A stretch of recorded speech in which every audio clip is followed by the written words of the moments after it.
Shaded pole type induction motor. और हम इस वीडियो में देखेंगे shaded pole type induction motor, single phase induction motor के बारे में। और बेसिकली मैं इसमें आपको shaded pole type induction motor की वर्किंग बताने वाला हूँ। और इसमें जो फ्लक्स का अनबैलेंस डिस्ट्रीब्यूशन होता है वो कैसे होता है वो मैं आपको बताने वाला हूँ। सो बेसिकली अगर मैं बात करूँ shaded pole type single phase induction motor की, तो यह एक लो हॉर्स पावर की मोटर होती है जिसको हम लो स्टार्टिंग टॉर्क की रिक्वायरमेंट जहाँ होती है उसके लिए हमने इसको डिज़ाइन करते हैं। इसका साइज़ बहुत छोटा होता है और इसका एप्लीकेशंस जो है बहुत छोटे छोटे जगहों पे होता है, और जहाँ हमको टॉर्क की रिक्वायरमेंट लो है वहाँ पे हम इसको यूज़ में लाते हैं।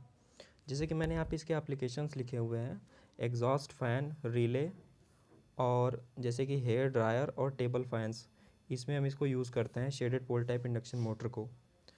Shaded pole type induction motor में क्या है कि चूँकि कोई भी सिंगल फेज इंडक्शन मोटर है, जैसा कि हमको पता है कि सिंगल फेज इंडक्शन मोटर में कोई एक जो अल्टरनेटिंग जो फ्लक्स इंड्यूस होती है, तो बेसिकली हमको एक ऑक्सिलरी वाइंडिंग की रिक्वायरमेंट होती है, या फिर एक कैपेसिटर की जो फेज शिफ्ट प्रोवाइड करती है और जिससे हमारा रोटेशनल एमएमएफ प्रोड्यूस होता है और हमारा रोटर जो है रोटेट करता है। लेकिन shaded pole type induction motor में हम कैपेसिटर का यूज़ नहीं करते हैं, तो बेसिकली इसको हम capacitor less in single phase induction motor बोलते हैं।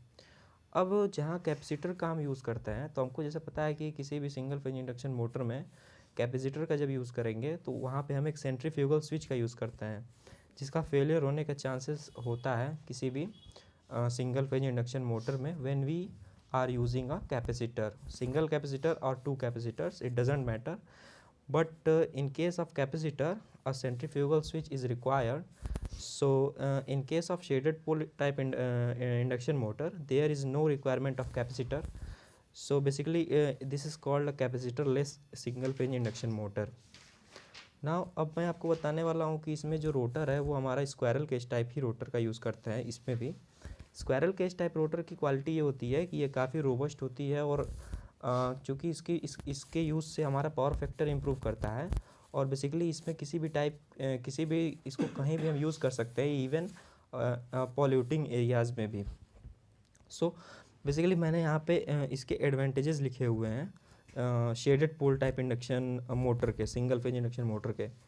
यहाँ पे जैसे मैंने लिखा हुआ है कि इसकी कॉस्ट जो होती है चीप होती है, और ये काफ़ी रिलायबल होती है, और बेसिकली ये ईजिली कंस्ट्रक्ट हम इसको कर सकते हैं।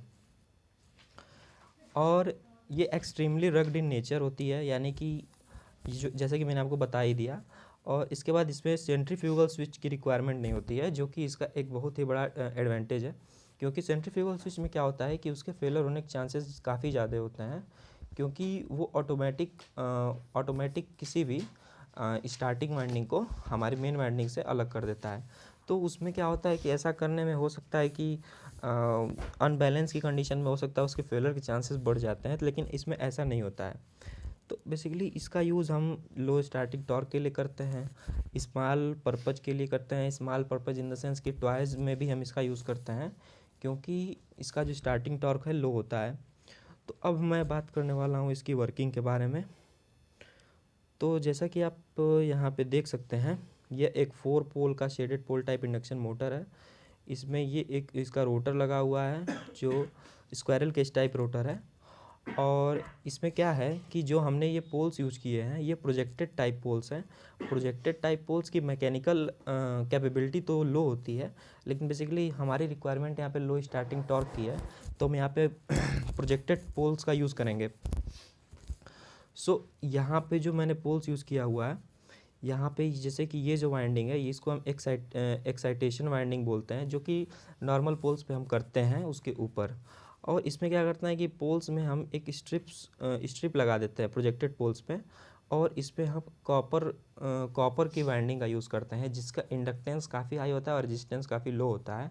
और कॉपर की एक पतली पतली मतलब अधिक टर्न्स की वाइंडिंग्स का यूज़ करते हैं इन इस गैप में जो हमने पोल्स पे किया हुआ है। ये एक सैलिएंट टाइप के पोल्स हैं, और इसको हम प्रोजेक्टेड पोल्स बोलते हैं, और बेसिकली ये स्टेटर में फिक्स होता है। तो अब हम बात करते हैं इसकी वर्किंग के बारे में।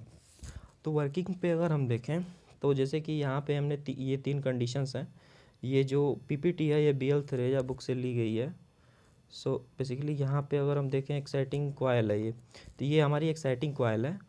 और ये जो हमारी यहाँ पे ये कॉपर की, मैंने ये कॉपर की एक स्ट्रिप का यूज़ किया हुआ है in the gap of the projected pole. So अगर हम एक्साइटिंग कॉयल में अगर जैसे कि हम आप देख सकते हैं कि एक्साइटिंग कॉयल में जब हमारी करंट जो है इंक्रीज़ करती है, यानी करंट का मान जब इंक्रीज़ करता है एक्साइटिंग कॉयल में, तो इस केस में क्या होता है कि ट्रांसफार्मर एक्शन, जैसे कि ट्रांसफार्मर एक्शन क्या होता है, ट्रांसफार्मर एक्शन मैं आपको बता दूं कि ट्रांसफार्मर एक्शन में कि जैसे प्राइमरी वाइंडिंग को जब हम सिंगल फेज सप्लाई से कनेक्ट करते हैं, तो बेसिकली क्या होता है कि सेकेंडरी वाइंडिंग में भी करंट हमारी इंड्यूस होती है। Electrically they are both are separated but they are magnetically induced current in the secondary winding. So basically यहाँ पे भी ऐसा ही कुछ होता है। जैसे हम यहाँ पे अगर हम एक्साइटिंग कॉयल में हमें करंट यहाँ पे करंट हमारी यहाँ फ्लो कर रही है। सो यहाँ पे क्या होगा कि जैसे जैसे यहाँ पे करंट का मान यहाँ पे बढ़ता है, तो ट्रांसफार्मर एक्शन के कारण हमारी जो ये वाला सेक्शन है, इसमें भी हमारी EMF जो है इंड्यूस होता है। तो बेसिकली जैसा कि हम जानते हैं कि लेंस लॉ यहाँ पे अप्लाई करें अगर हम, तो according to the Lenz law EMF और current opposes the cause by whom they produce, यानी कि वो उस कॉज को अपोज करती है जिसके कारण वो प्रोड्यूस होती है। सो बेसिकली यहाँ पे हम देखें तो करंट की यहाँ पे अगर फ्लक्स का जो डिस्ट्रीब्यूशन है इस वाले सेक्शन में ज़्यादा है, तो इस वाले सेक्शन में फ्लक्स का डिस्ट्रीब्यूशन ज़्यादा है, तो बेसिकली क्या होगा कि हमारी जो यहाँ पे EMF इंड्यूस होगा, और EMF जब इंड्यूस होगा तो ऑब्वियस सी बात है ड्यू टू यहाँ पे ज़्यादा फ्लक्स का डिस्ट्रीब्यूशन है, तो ये EMF जो है इसको अपोज करता है, और अपोज करने के कारण यहाँ पे जो करंट डेंसिटी है वो ज़्यादा हो जाती है, और ये अपोज करता है, तो यहाँ पे जो हमारा फ्लक्स होता है वो हमारे इस वाले पार्ट में हमारा सेटअप हो जाता है, यहाँ पे फिक्स हो जाता है।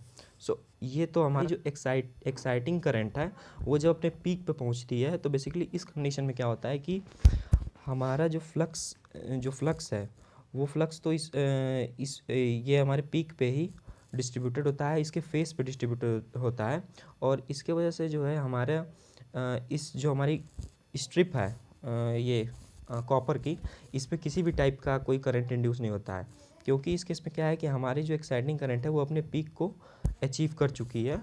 सो बेसिकली इसमें किसी भी टाइप की करंट जो है वो नहीं इंड्यूस होती है, किसी भी टाइप का EMF इंड्यूस नहीं होता है, और EMF का मान 0 होता है। सो अब यहाँ पे अगर हम थर्ड कंडीशन की बात करें, तो अब हमारी जो फ्लक्स है वो धीरे धीरे अपने लोअर साइड में आ रही है। तो अब इस कंडीशन में क्या होगा, इस कंडीशन में ये होगा कि हमारा जो फ्लक्स का डिस्ट्रीब्यूशन होगा, वो फ्लक्स का डिस्ट्रीब्यूशन हमारी इस वाले सेक्शन में ज़्यादा होगा। क्यों ज़्यादा होगा? क्योंकि हमारी करंट जो है धीरे धीरे डिक्रीज़ कर रही है।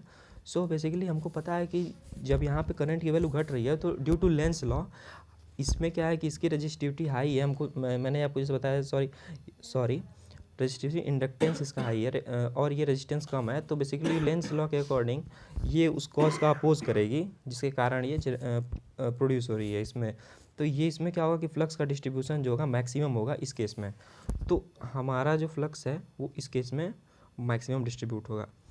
तो जैसा कि आप यहाँ पे देख सकते हैं कि तीनों कंडीशंस में क्या है कि हमारा जो फ्लक्स है वो अनबैलेंस है, यानी कि अनबैलेंसिंग की कंडीशन हमको यहाँ पे देखने को मिल रही है। फ्लक्स होगा कि हमारा जो टॉर्क जो प्रोड्यूस होगा वो भी लो होगा, क्योंकि हमारा करंट जो है कभी करंट की वैल्यू कभी यहाँ पे तो ज़्यादा है, और बेसिकली यहाँ पे क्या है कि फ्लक्स जो है हमारा यहाँ पे शिफ्ट है, तो और इसके बाद धीरे धीरे जैसे हमारा फ्लक्स जो है पीक को अचीव कर रहा है, फिर धीरे धीरे फ्लक्स घट रहा है, तो इस ऐसे क्या हो रहा है कि जो हमारा मैग्नेटिक एक्सिस है वो धीरे धीरे हमारा इस साइड जो है, यानी कि हमारा ये मेन वाइंडिंग से, यानी मेन वाइंडिंग से लेके हमारा जो स्ट्रिप वाली वाइंडिंग इसके साइड सेटअप होते हुए चला जा रहा है। टॉर्क है वो टॉर्क भी हमारा इसके वजह से टॉर्क हमारा लो प्रोड्यूस होगा। सो जैसे कि यहाँ पे आप देख सकते हैं कि ये मैंने एक बनाया हुआ है इसका स्पीड और टॉर्क का कर्व, तो इसको आप देख सकते हैं। सो बेसिकली यहाँ पे कहने का मतलब यही है कि फ्लक्स जो है वो मिडिल, पहले तो यहाँ पे मिडिल पार्ट में जो मैग्नेटिक एक्सिस है फ्लक्स का वो लाई कर रहा है, और फिर वो धीरे धीरे धीरे धीरे स्ट्रिप वाले सेक्शन के पास जा रहा है, और लास्ट में क्या हो रहा है, फ्लक्स जो है यहाँ पे चला जा रहा है। तो इस केस में क्या हो रहा है कि जो मैग्नेटिक फ्लक्स का जो डिस्ट्रीब्यूशन है वो अनबैलेंस है, तो इससे क्या होगा कि हमारी जो टॉर्क की वैल्यू है वो रिड्यूस हो जाएगी। सो यही होता है single phase shaded pole type single phase induction motor की यह वर्किंग है। इसमें ऐसे ही होता है, और इसके कारण हमारा जो है स्टार्टिंग टॉर्क जो होता है हमारा वो लो होता है। और अगर मैं बात करूं इसकी इफ़िशियंसी के बारे में, तो इसकी इफ़िशियंसी जो होती है वो काफ़ी लो होती है, क्योंकि ये जो शेडिंग जो हमारा शेडिंग कॉइल है ये कॉपर का बना हुआ है। कॉपर जो लॉसेज होंगे हीट आई स्क्वायर और लॉसेस की वैल्यू जो है इसमें बढ़ जाएगी, जिससे क्या होती है हमारी इफ़िशियंसी है वो लो हो जाती है। तो मैंने यहाँ पे कुछ इसके डिसएडवांटेजेस भी नोट किए हुए हैं, इसको आप देख सकते हैं। से low efficiency since shading coil is made of copper and loss is high. और इसके एप्लीकेशंस तो मैंने आपको बता दिए हैं, जैसे कि स्मॉल इंस्ट्रूमेंट्स में इसका यूज़ करते हैं, टॉयज़ में यूज़ करते हैं, स्मॉल फैंस में यूज़ करते हैं, और हेयर ड्रायर्स और वेंटिलेटर्स में हम इसका यूज़ करते हैं। तो बेसिकली यह एक बेसिक वर्किंग है shaded pole type single phase induction motor की।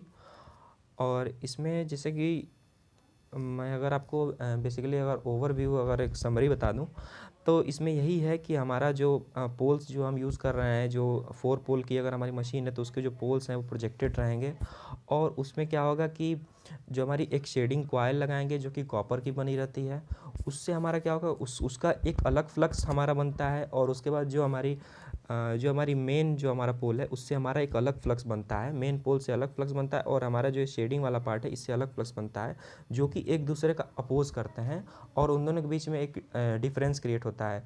तो बेसिकली और ये मैंने आपको जैसे यहाँ पे मैंने आपको अच्छे से यहाँ पे बताया कि ये इसका फ्लक्स का जो डिस्ट्रीब्यूशन है वो कैसे इसमें अनबैलेंस है, और हमारा जो ये मैग्नेटिक एक्सिस है वो कैसे शिफ्ट होते होते हमारी ये शेडिंग कॉइल पर आ जा रहा है। ये तो एक पॉजिटिव वेव की बात हो रही है, जो पॉजिटिव साइड हमारा होता है किसी भी एसी साइन एसी पल्स का, जो हमारा पॉजिटिव साइड है। निगेटिव साइड में क्या होगा कि जैसे कि हमारा यहाँ पे नॉर्थ है, तो नॉर्थ से शेडेड की तरफ ये जा रहा है, तो निगेटिव में क्या होगा कि सेम इसका अपोजिट होगा, फ्लक्स का अनबैलेंस डिस्ट्रीब्यूशन हो रहा है।